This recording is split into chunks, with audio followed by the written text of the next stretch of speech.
little test here. Let me see what. Hi, this is a Wednesday. Do you know what the date is? 17. October 17th. And we are sitting here together today to talk to you about a subject very dear to our hearts: addictions. We love addictions. No. We love addicts. We love addicts. We don't like addiction. But I was asking you earlier about the polyvagal theory, and the reason I'm asking about it is that I found out in this conference I went to that chewing can really help with activating the parasympathetic. Did you know that? No, I didn't know that.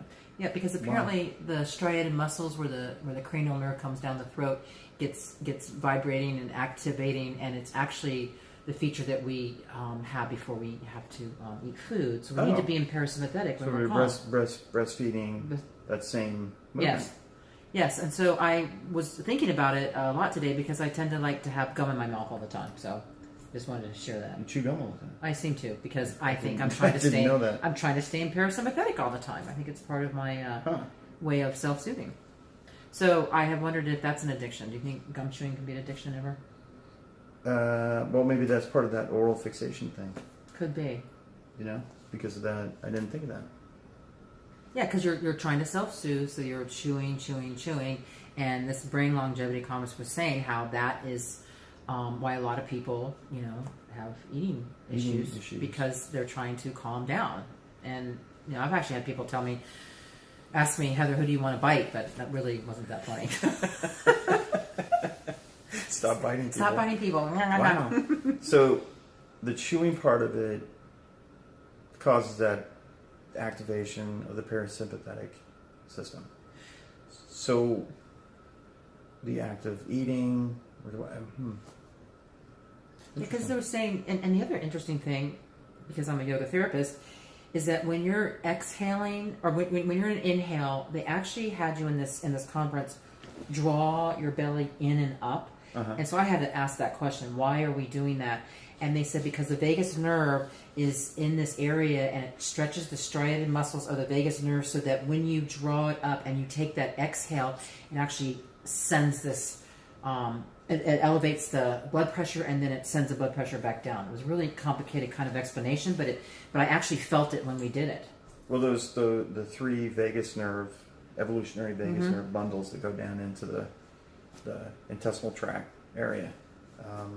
That's where serotonin is in your intestinal tract, right? So then So you actually felt it when you were holding. So they had you inhale, and then draw. So you're in an expanded state when you inhale, right? And then you, in that expanded state, then you don't exhale, you hold, and then you pull in and up, so that it actually causes the vagus nerve to sort of tighten.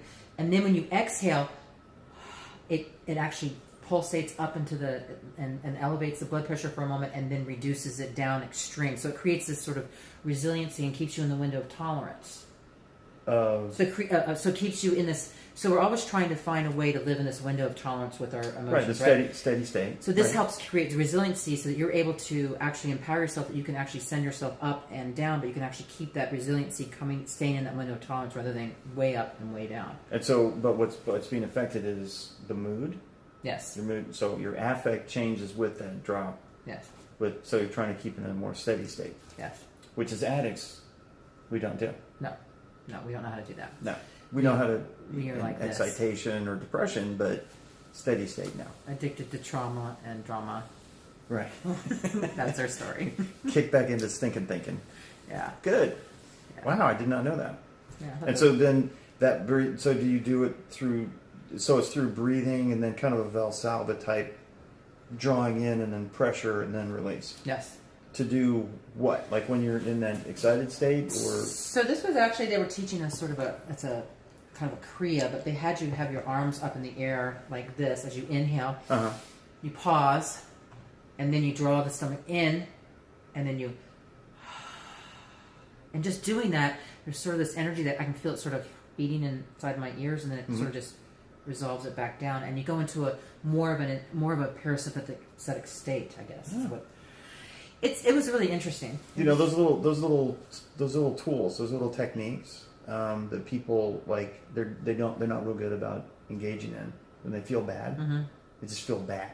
And so this is where it kind of sounds like, oh, this is some kind of crazy, oh, I got to do some breathing exercises to try to calm myself down. And that's what people kind of are averse to that, because it's kind of out there. It's the woo-woo stuff, right? But there's an actual scientific connectivity to the reasoning for doing it. It's not just something that, for thousands of years we have done this. But we now know there's a reason to actually do it, and what within the body is activated in that state to bring that more steady state. I know for me, when I was learning about this word yoga, I needed to understand the science behind it, because I think I needed somebody to prove it. And then now that they're proving it, and they're actually showing a lot of MRI scans and things that are happening in the brain, I'm starting to go, yes, there's something to this. They're saying there's something to this. So how come you don't practice it? I don't practice it. Yeah, when you're in that state, how come you can't do it? This is what happens. It's what's that? What happens? What happens is, I would say it's a progress, not perfection experience of recovering in addictions. And you kind of get caught up in the moment. And then you get caught up in the moment, and then you try it maybe in the beginning 1 out of 9 times, then you do 2 out of 9 times, and then eventually you're at 7 out of 9 times. And the problem is, progress, not perfection is a big, huge thing for people that, like myself, that think after all these years, I should be better, I should not... I'm above this. Still stop at McDonald's and get an ice cream cone is not the right way to do it. I got to figure it out. It's like the version of the pink cloud. It's like, I got this. I got it. I don't need that. I can handle this on my own. I know. Right. But you can't. So you got to practice those things. You got to practice it. Yeah. So you should practice that more. I know. Yeah. I know. Thank you. Thank you for sharing. Yeah, no problem. So the point of this is trying to figure out to identify when you have become dysregulated, right? When your mood is all over the place, or you're angry, or you're resentful, and you're feeling it physically, but your emotional state is saying no, you're fine, or just walk it off, or whatever, right? Or I can handle it. Right. I can handle this. Right. That's the first step, recognition, right? And that's the hardest part, is recognizing. Then the second part of that is having the tools to do something with it, but being able to take the time to do it. And how much time does that take to do? Well, I notice, and science says when you're being hijacked by your limbic system, where you're going to go offline, you're going to go into that, emotional flooding, that you pretty much have milliseconds to grab a hold of it. So you've got to go, you got to stay. Or what happens? Or you are having amygdala hijacked. That's right. And you're going to be overly reacting to something, and later on you're going to go, why did I do that? So then you pick up something to help regulate, which the drugs, alcohol, food, gambling, whatever. Anything to feel better, right? To get the, and so your frontal cortex kind of goes offline, and you go into that amygdala react. Yeah. Right. So milliseconds.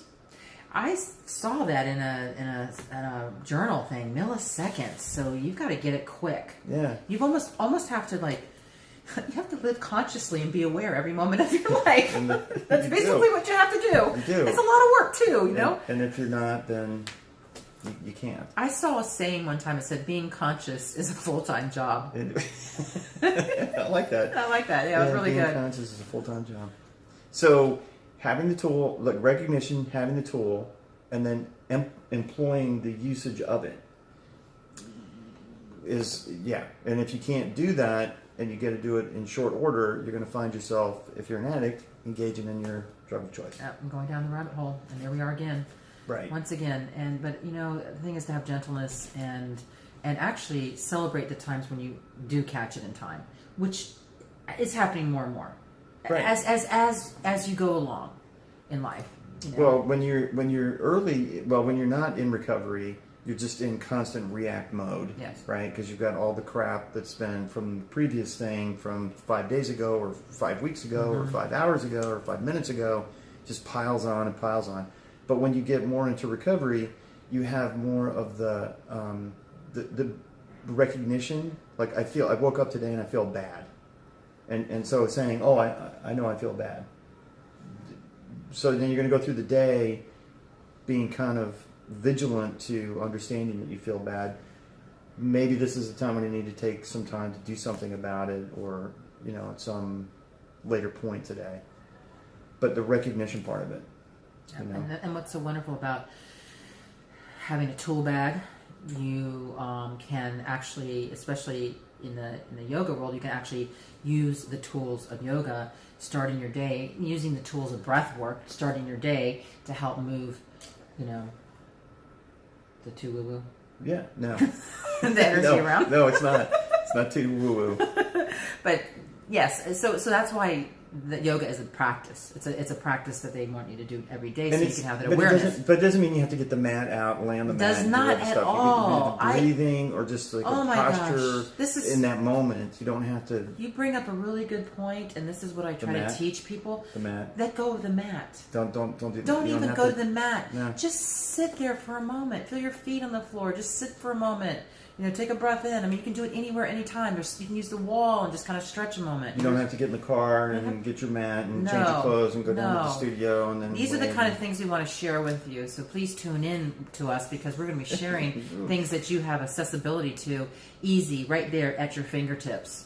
The stuff you should be able to do easily. Yes. Because that's what you need is something Yes. that's easy. Because if it's not easy, you're not going to do it. So my latest one, because this was a yoga conference that I went to, they use the word Satanama, which sometimes people don't even want to hear words like that. So I say, I am safe here. I can breathe now. Yeah, I like that. You like that? I like that. I like that too. That's good. Wow. Well, thanks for sharing. Thanks for sharing. All right. We'll catch you next week. Same time, same channel, Batman. Bye. Bye. Okay, so see now, this would be edited.